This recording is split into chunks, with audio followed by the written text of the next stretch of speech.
All right, let's get into it.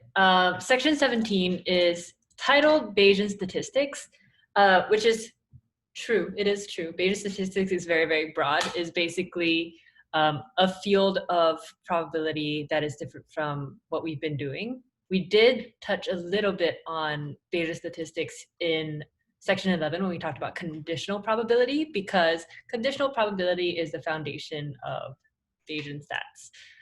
It's just taking into account conditions, and we'll dive into it. So as I mentioned earlier, section 17 is a little bit all over the place. We start off with the introduction of what Bayesian statistics is.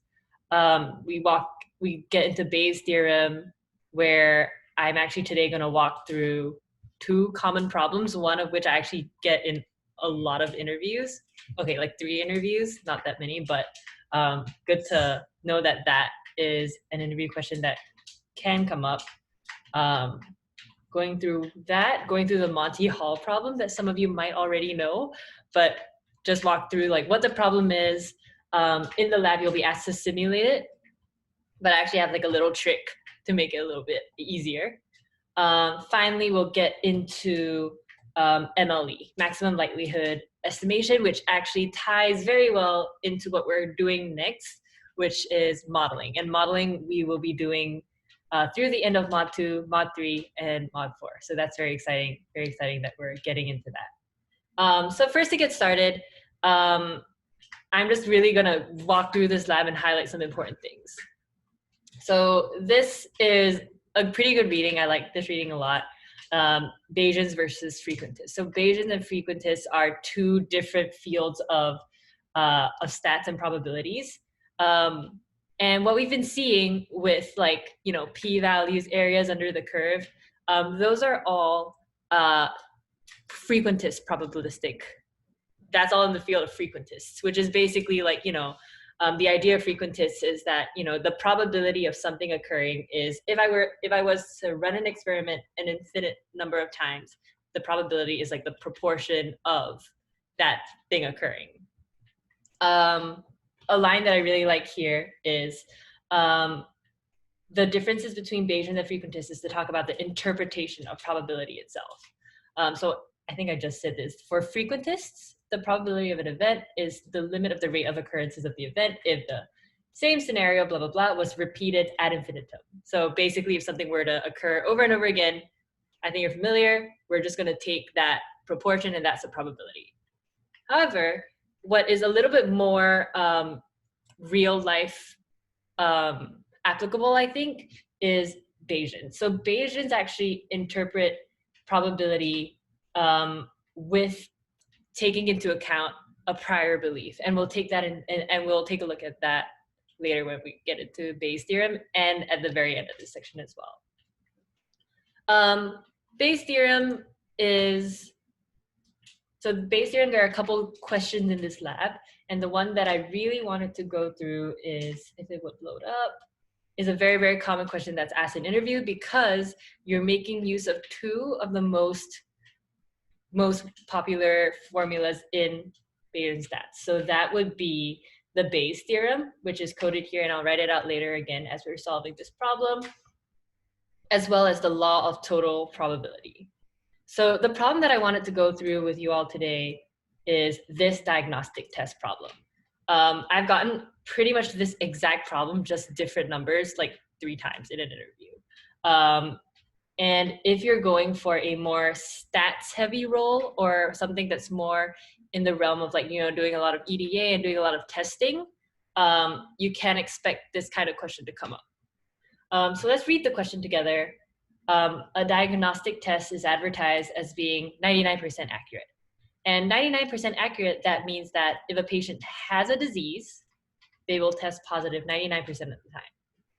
If they don't have the disease, they'll test negative 99% of the time as well. And 1% of all people have this disease. What we're asking is, if a patient tests positive, what is the probability that they actually have the disease? And so this, I feel like a really solid hint to when you might want to use a Bayes' theorem is the flipping of conditions. So here you can see what they're asking for is, well, it says right here, probability of disease given positive test. This is what they want you to find. And part of the information that they're giving you is the opposite conditionality. They're actually telling you, like it's given here, let's see, given probability of positive tests given that you have the disease. So this is given as 0.99. I'm gonna whiteboard this in a little bit, but a good sign of when you want to use Bayes' theorem is basically if you have a flipped conditionality of what you want to look for. So let me get started by sharing this whiteboard and let's set up this problem. Any questions about the setup so far? Yeah, I have one. What does that line mean when you say between disease and positive tests? You have a horizontal line? Yeah, that's a really, really good question. That is a condition. And so given that there's a positive test, what's the probability of disease? That's just the way conditional probabilities are written and set up. So basically in the realm of positive tests, what percentage or what proportion of that are actually people who have the disease. So basically this is looking for true positives. And you're given this, sorry, this is not looking for, yeah, this is, I guess, looking for, yeah, this is looking for true positives. And basically they're saying that this, which is given, that if you do have the disease, the proportion of people who will test positive out of all the people who have the disease is 0.99. Does that help? Yeah. Right. Also, are we assuming that the people are asymptomatic? Like if somebody has disease and they have a heart attack, I mean, you might say they have a higher chance of having the disease. But right here, we're assuming they're asymptomatic. Definitely. Okay. This is a completely undetectable by like, what's the word, when like you can't tell if they have a disease, which is why I have to take this test. Yeah, that's a good clarification as well. All right, so let's walk through setting up this problem. All right, so what I like to do with a probability problem, especially when I know I'm going to be using a lot of formulas, I literally like to write everything I know down. And I'm going to use A and B to notate two events. So A is going to be the event that the person has a disease, and B is going to be the event that the test comes out positive. And we can see what I'm writing, right? All right, so what else was given to us? We were given that the probability that someone has a disease is, well, it says that 1% of all people have the disease. So the probability of someone having a disease, not looking at anything else, not looking at tests or not, probability of someone having a disease is 0.01, because 1% of all people have the disease. Next thing that was given is if a patient has the disease, they will test positive 99% of the time. So the person has the disease, you know that the probability of the test coming out positive is 0.99. And so because I set this up as A is disease, B is test positive, I will write this as the probability of the test coming out positive, given that they have the disease, being 0.99. Does this setup make sense? Like the B given A? Can you repeat that again? Yeah. So I'm writing B given A equals 0.99 because in the question, unfortunately, I can't share both screens at the same time, but the question stated, if the patient has the disease, they will test positive 99% of the time.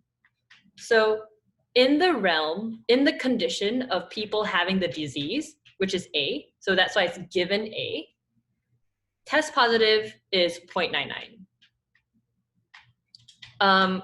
If I'm understanding correctly, so let's say the population is 100, out of 100, one is going to have the disease. Yes. And if that one person is going to have disease, and if he goes for testing, 99% of the time he will test positive. That's right. That is correct. Okay. Yeah, perfect. All right, so we have that set up. There's one more thing to set up, which is that if they don't have the disease, they will test negative 99% of the time. So here I'm gonna bring back the complement symbol. I don't know if y'all remember, but probability of testing negative, I'm gonna notate as B complement. And so anything with like that little apostrophe sign is basically the opposite of.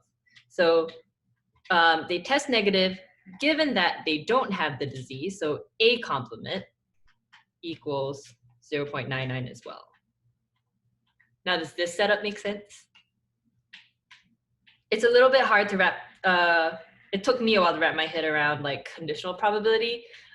Again, I think it's a practice thing, but for questions like this, they all follow the same format. It's just sometimes you might be given different pieces of information, and you'll see with the formulas that we use later, it's just a matter of like, you know, what information you're plugging into the formulas. All right, so this is the information that's given, and what you want to find is, given that the test came out positive, so given B, what is the probability that they actually have the disease? So this is what we want to find. Probability of A given B. All right. So now I'm going to list out the formulas that we have. Bayes' theorem, which is actually derived from the conditional probability formula. So conditional probability by itself is the probability of A given B is equal to the probability of A intersect B divided by the probability of B. And so this actually leads to Bayes' theorem, which is that the probability of A given B is equal to the probability of B given A multiplied by the probability of A divided by the probability of B. So this first formula leads to Bayes' theorem. So this is Bayes' theorem. Is a nice one to remember, to keep handy, but I highly doubt that if in an interview you forget the formula, I highly doubt that you'll get like points knocked off or anything. So Bayes' theorem is a good one to know that exists. So basically, just a quick question. Yeah. So this formula is asked in interviews? They won't ask you to name the formula, but you might be asked to use this formula to solve a probability question. Okay. Yeah. So yeah, earlier what I was saying, when you're looking for the flipping of the conditionality, an idea of like why that leads to Bayes' theorem is because here, if you want to find A given B, you can use B given A to find A given B. So therefore, if you have that flip conditionality, usually Bayes' theorem would be your go-to. All right, so let me just clear this so there's not too much in the way. Another formula that's pretty important is the law of total probability. This one is a little less used, but for this specific question, we're gonna need it. So the law of total probability is the probability of A is equal to the probability of A given B multiplied by probability of B plus probability of A given B complement multiplied by the probability of B complement. And so this is the law of total probability. I would say this one is used less.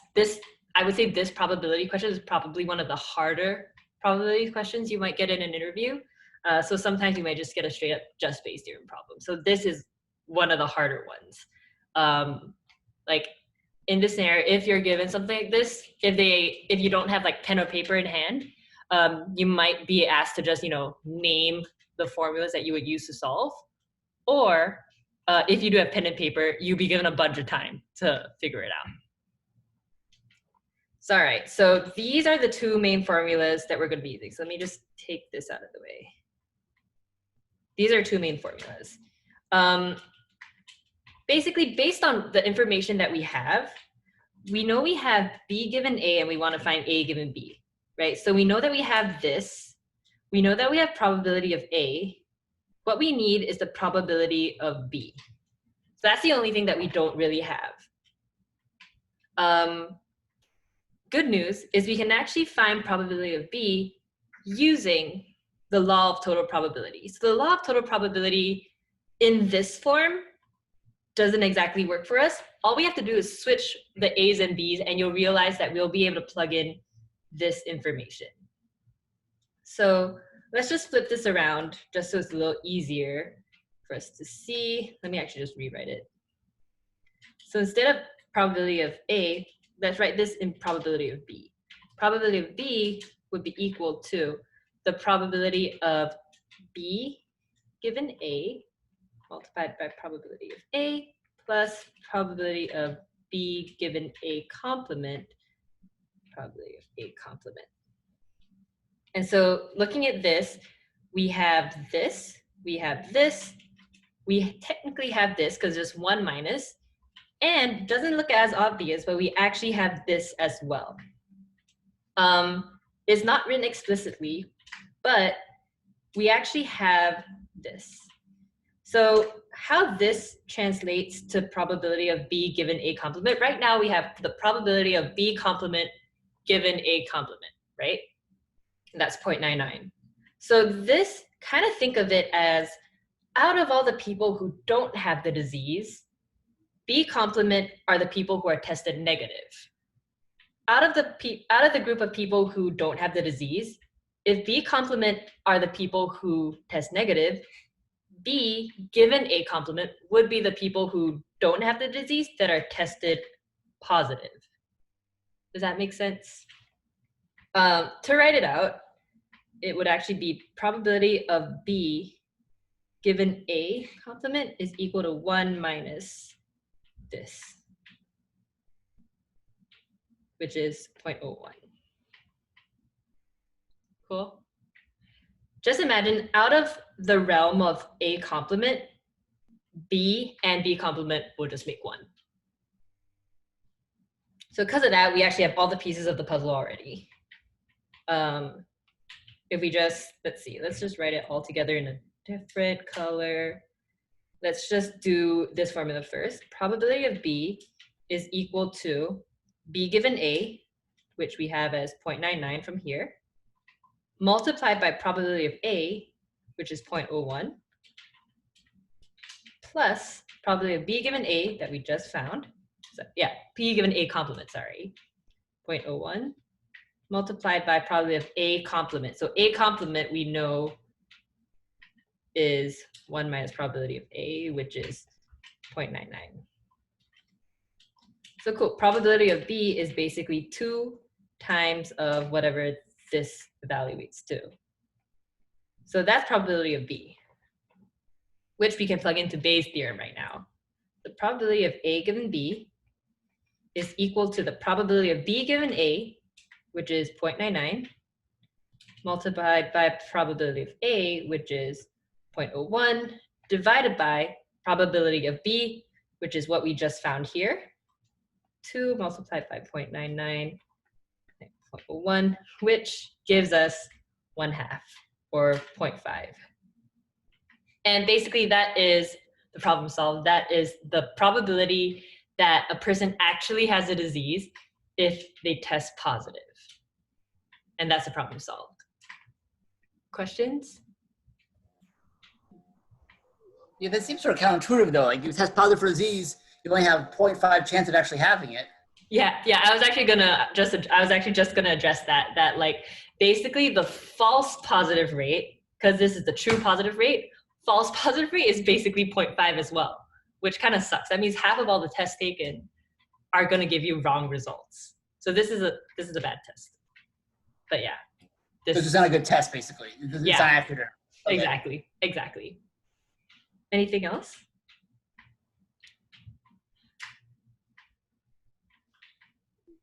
So I'm just a bit confused on this because, right, if when you're talking about the A complement and B complement, it's a simple math that you just remove everything from total of 1 and then just minus it, whatever is the actual probability.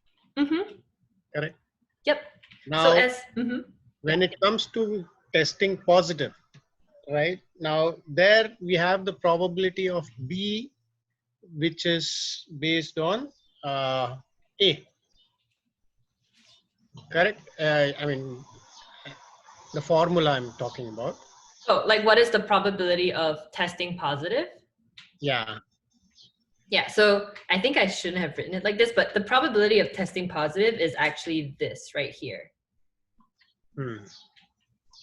Yeah, so this is the probability of testing positive if you have the disease.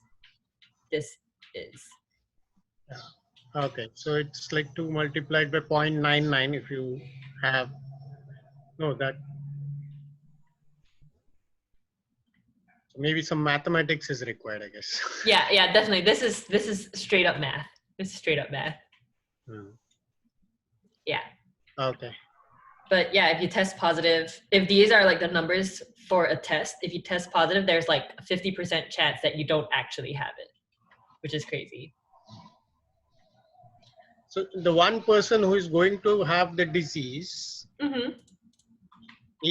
so the half the time they are not going to test him, and the other 99 who are going to be tested would not have disease. Technically, you out of the I mean, you're pulling half from here and half from there. That's what I understand. Kind of. It kind of depends. Well, can you say that again, just so I can clarify? So let's say now out of 100, one person is having disease, and the 99 do not have. Yeah. But whenever this test is being done, it's done only on those, I mean, half the time it is done on people who are having disease. The other half, they are done on people who do not have the disease.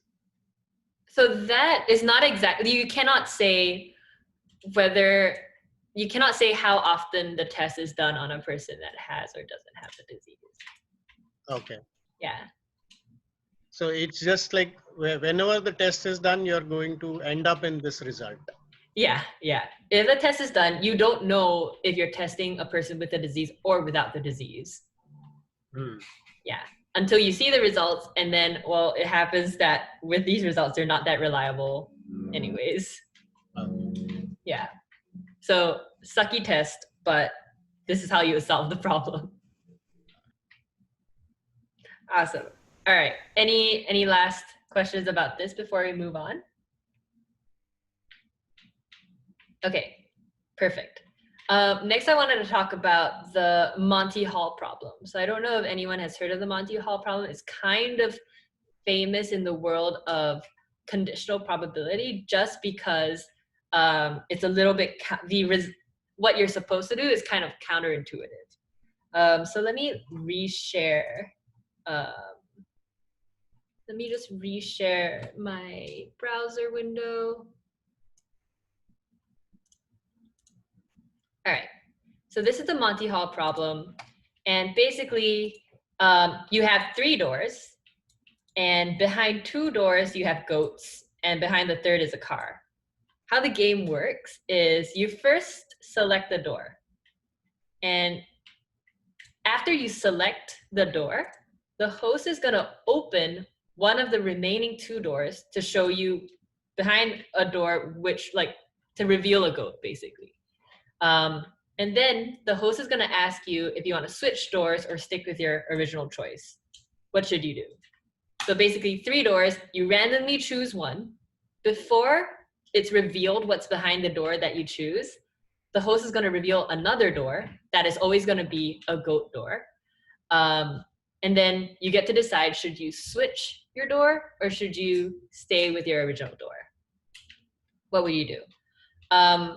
I feel like by what was I gonna say? By default, you would think to, I don't know, keep your door or switch your door. I don't know. What, do you guys have any idea of like what your instinct tells you? I saw this in a movie, but they said to switch because of a higher percentage or probability of getting in the car. So apparently the probability evaluates out to, let me just pull out the solutions because the easiest way to show it. But if you go through the conditional probability and like simulate like how many times did you do? Like 10,000 times. The chance of winning if you switch the door is actually going to be double your chance of winning if you keep the door.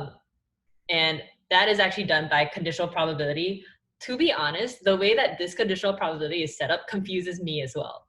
And so I just wanted to share like a different way of laying out this problem that you can arrive at the same conclusion. So let me again share this whiteboard. So you have 3 doors. One of them has a prize in it. You don't know which one it is, but let's just map out all the scenarios. Let's do this in this color. All right, so the prize is going to be in either door 1, 2, or 3. And your choice is going to be in either, your choice is going to be 1, 2, or 3 as well. So let's say you choose door 1 and the prize is behind door 1. This is just assuming that like at any one point of time, imagine that there's like a, I don't know, like a secret camera that can see whether the prize is behind the door or not. And so as you choose door 1, and if the prize is behind door 1, you should stay, right? You shouldn't switch doors. Similarly, if it's 2 and 2, you should stay. And if it's 3 and 3, you should stay. And obviously for all the other options, if the prize is behind door 2 and you choose 1 or 3, you want to switch. So you would switch this option and this option. And you can pretty much fill in everything that isn't across the diagonal to switch your doors. Basically, let's say the prize is behind door 1 and you choose door 2. If you choose door 2, the host will definitely reveal door 3. And so you would want to switch to door 1. The only possible door that you would switch to is door 1. And so basically, if you're switching, you will definitely switch to the winning door. That makes sense? All right, so. Just a quick. So, since we know that, okay, the host is going to, right, select one of the door is going to be the goat, right? So, won't it be say that whenever you see a goat, right? Yeah. You probably stay, and whenever I mean switch, and whenever you see a car, I mean definitely you stay. I mean. Yeah, definitely. So if you see a car behind your door, these are all good, right? So the point I'm trying to make is if the prize is behind door 1 and you chose door 2, the host will reveal door 3. And because here the option is to switch, you will definitely switch. So basically all of these are winning scenarios. Because similarly, you can say that, all right, if the prize is behind door 3 and I again chose door 2, the host will reveal door 1 and I would just switch to door 3. And so every one of these is a winning scenario. And out of the winning scenarios, 3 of them are stays and 6 of them are switch. So basically 3 out of 9 stay. So it's a 3 out of 9 chance of winning if you stay and a 6 out of 9 chance of winning if you switch, which is exactly the same probabilities that will come out when you do the simulation. This is not super important for data science. I just think it's a cool way to look at the problem. I will also, just because I enjoy this so much, I will send out a couple videos that explain it in different ways, just because there's many ways to approach this problem. But yeah, I just think this is a fun thing to show. Cool. Any questions on this? Because from this, we're going to move on to something a little more complicated, maximum likelihood estimation.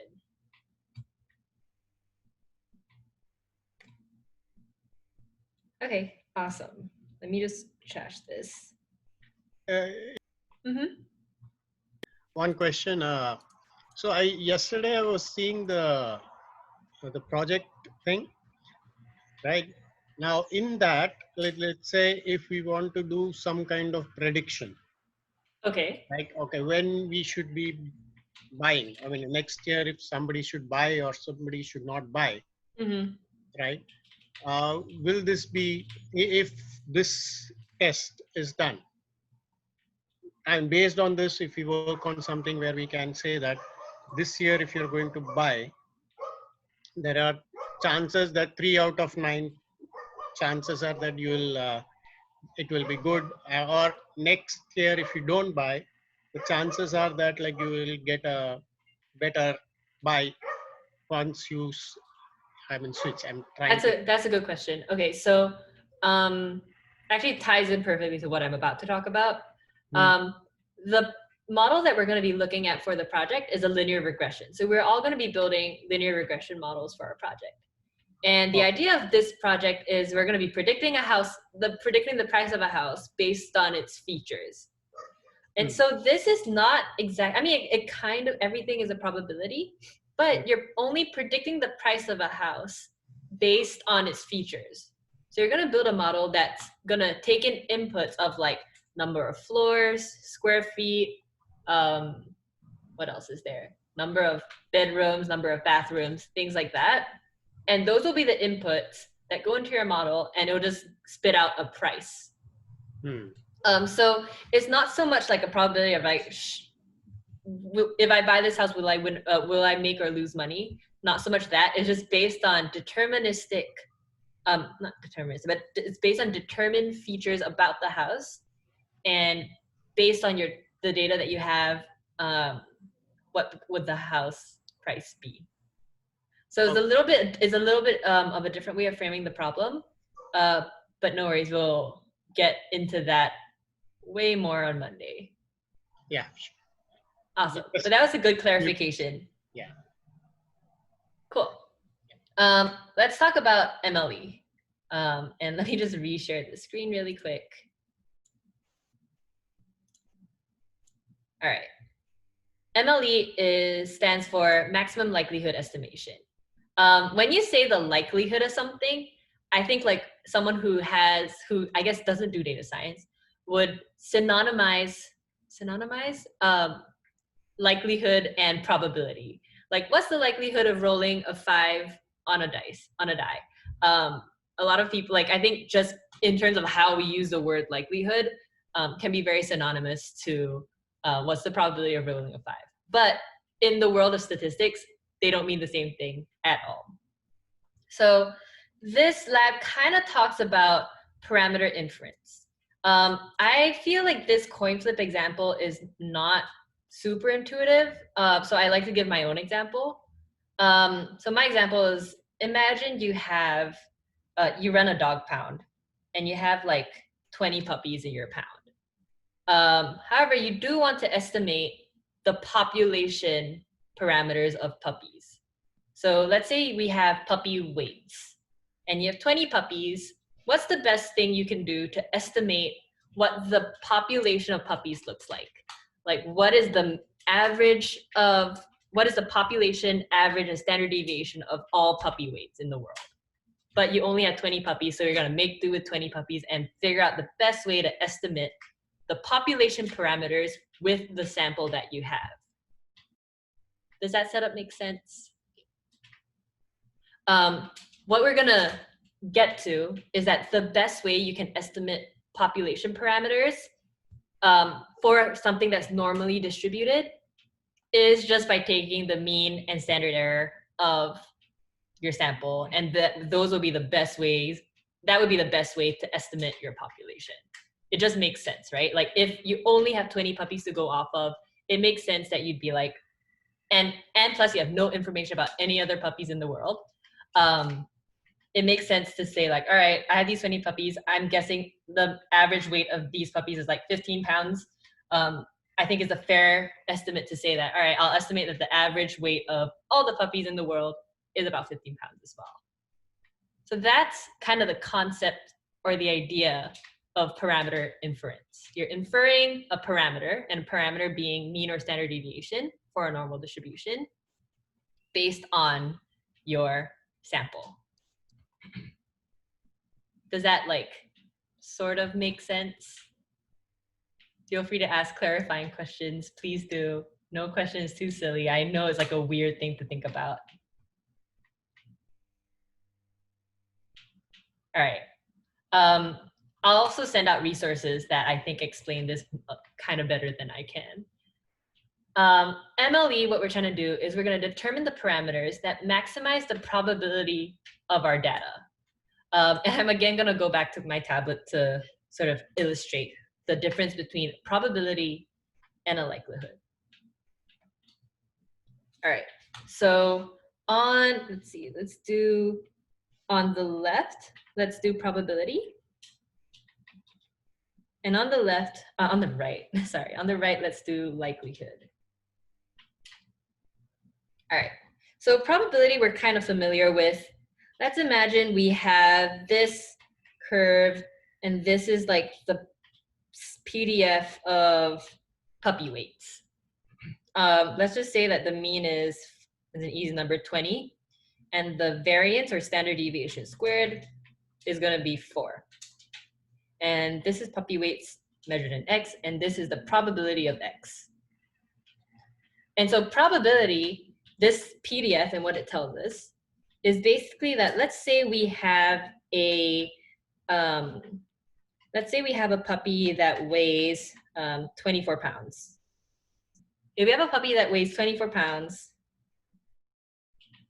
this is the probability of that occurring, or this is the proportion of puppies that weighs 24 pounds. Let's just call that P1 for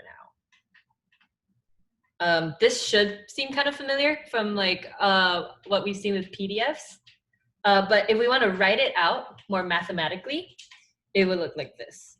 The probability of X equals 24, or a puppy being 24 pounds, given that X, big X, follows a normal distribution with the parameters of 20 and 4, because that's formally how the normal distribution is defined, with mean and variance.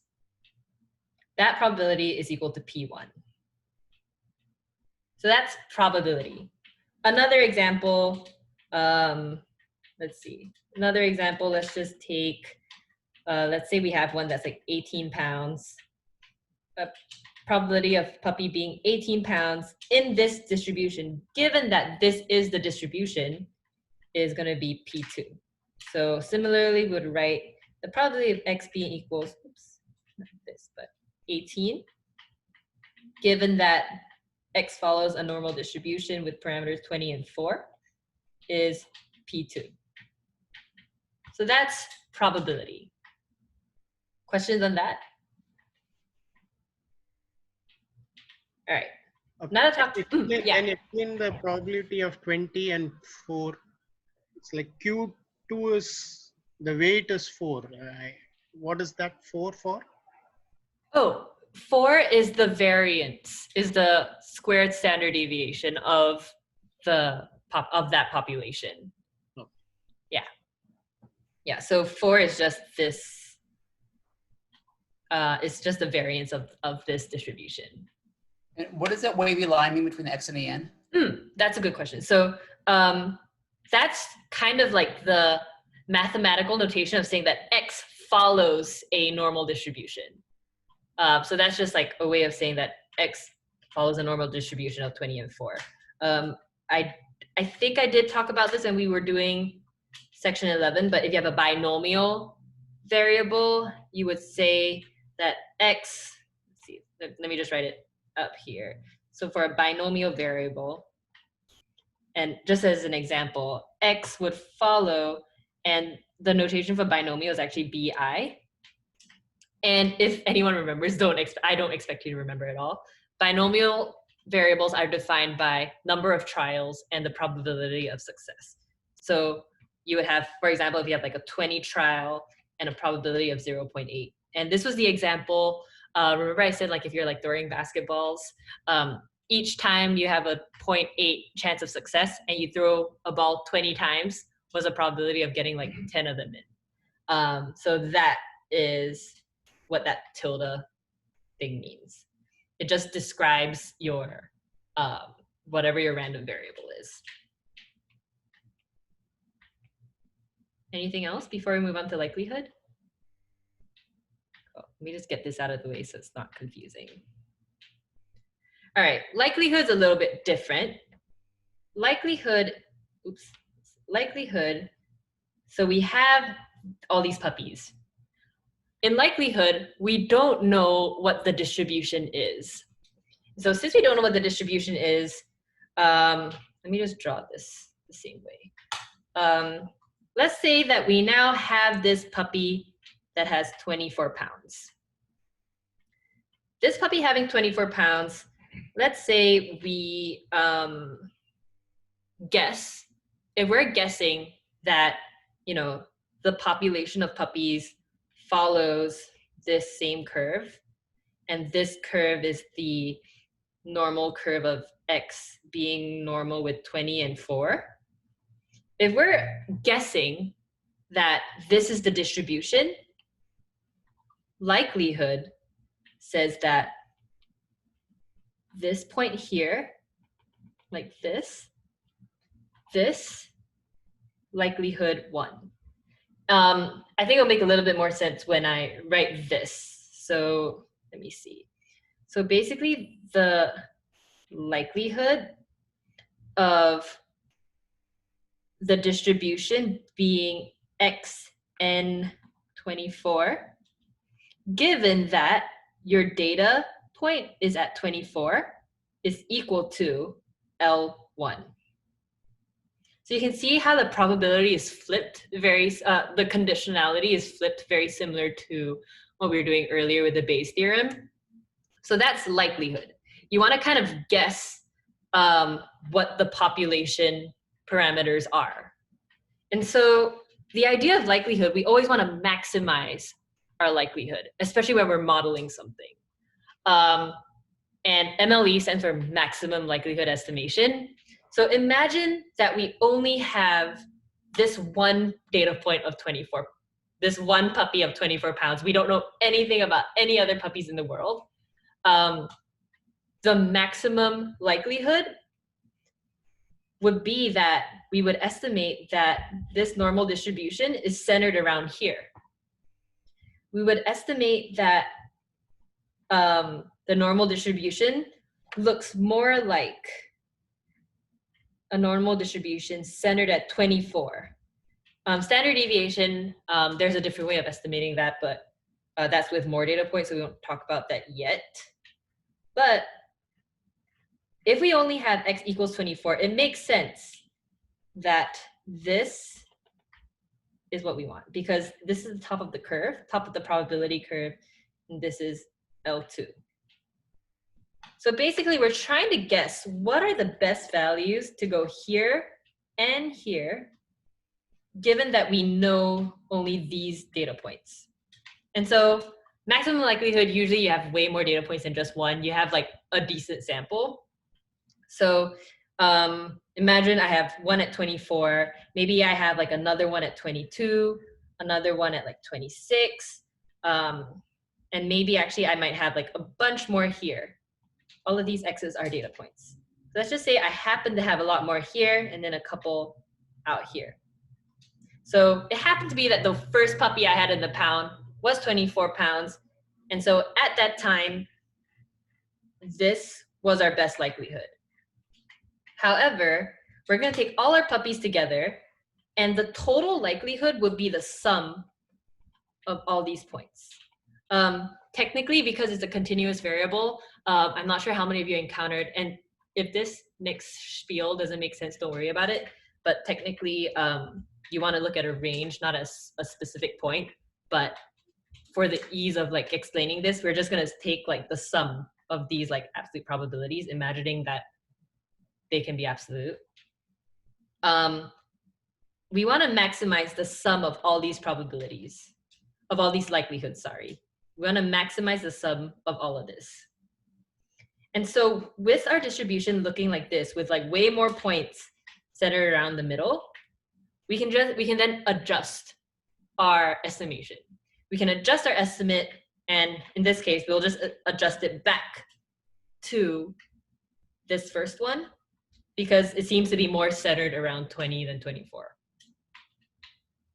And so I know it's kind of abstract, but we're basically trying to guess what the best parameters are for this normal distribution to maximize the likelihood of the data points that we have.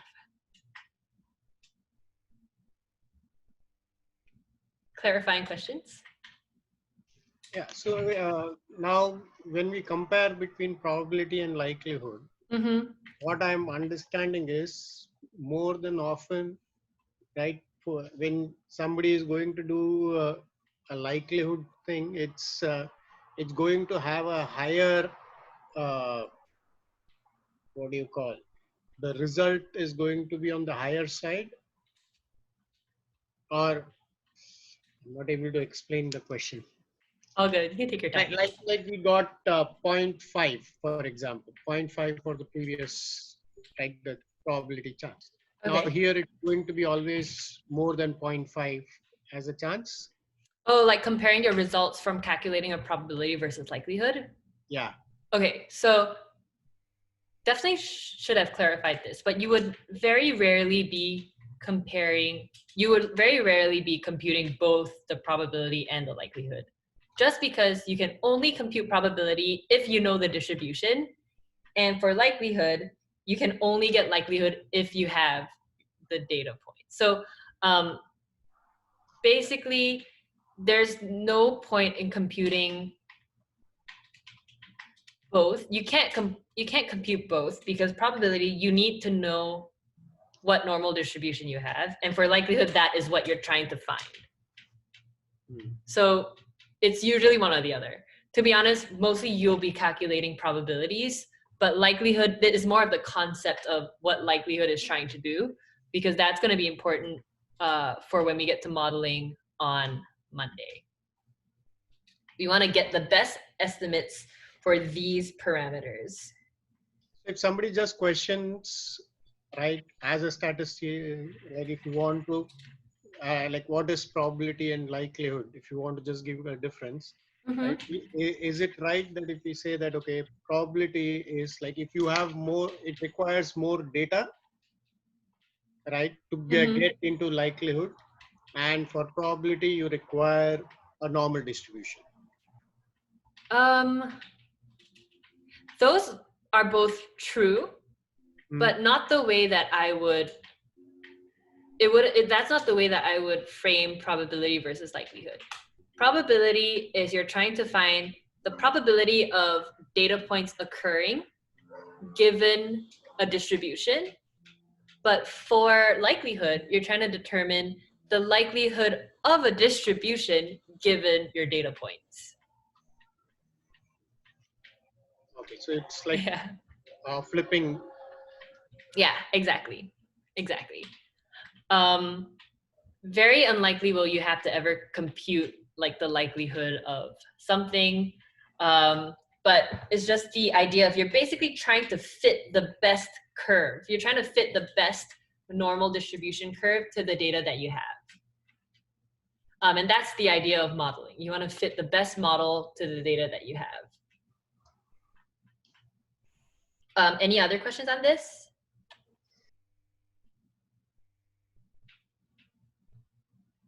All right, let me just go back to my browser again. All right, so hopefully this makes a little bit more sense now. Where was that sentence? MLE is dealing with determining the parameters that maximize the probability of your data. And so that was just, you have your data and we're trying to find like which best curve would maximize those like likelihood numbers that we've drawn across. Cool, so that's MLE. I feel like this is kind of confusing. You definitely don't really have to do this. I personally, this doesn't make perfect sense to me either. But I will send out a couple of video resources I think explain it very well. Cool. The last thing I wanted to talk about is maximum a priori estimation, because it kind of ties everything we did today that was seemingly all over the place, it kind of ties it all together.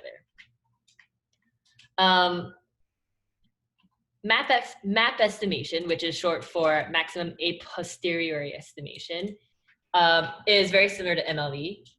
It just sets this up. An interpretation of the Bayes theorem, which is that if you have your prior, you have evidence, you can use your likelihood to calculate the posterior probability. This is kind of hard to draw. It's kind of hard to connect the dots, I think. But just know that when you're doing a conditional probability, you're basically trying to find the posterior probability after taking into account your prior. Prior being like your prior beliefs or your prior conditions. You're trying to find that posterior probability. So you're finding A given B given with all this information that you have.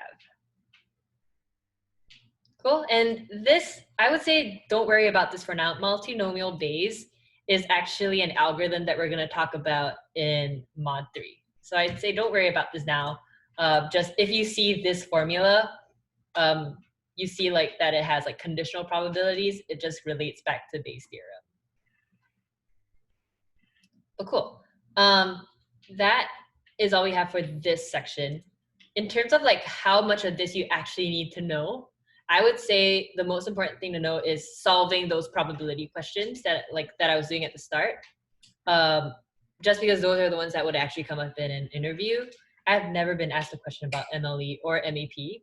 MLE is just good to know because of like the concept of what we're doing when we're modeling. And I also think that will make more sense when we actually get into the modeling process on Monday. But yeah, any questions regarding this section overall?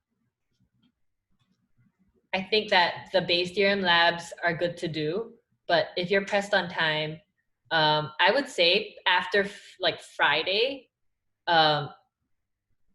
wherever you're at from section 11 to 17, wherever you're at, just stop. I think it'd be a really good idea to start looking ahead at section 18 before actually get into the section 18 study group. Section 18 really kicks off like the bulk of what we will be doing for this course. And so I think it's important that we keep on track for those last 3 sections of the mod. Sound good? I'll post that in the channel as well. It's my suggestion that like after Friday, wherever you are in this mod, just skip over to section 18. If you're just thinking like, all right, I'm like somewhere in the middle, what should I focus on to best to, I guess, set yourself up for success for section 18, 19, 20. Things to review, I would say PDF, the probability density function. Probability density function, confidence intervals with t-distribution, as well as one sample t-test. Oh, and p-values. Where's p-values? Here, p-values. It's right here. Yeah, so the 4 things. I will also put that in a Slack message whenever I post this recording up. But cool. Any final questions before we sign off?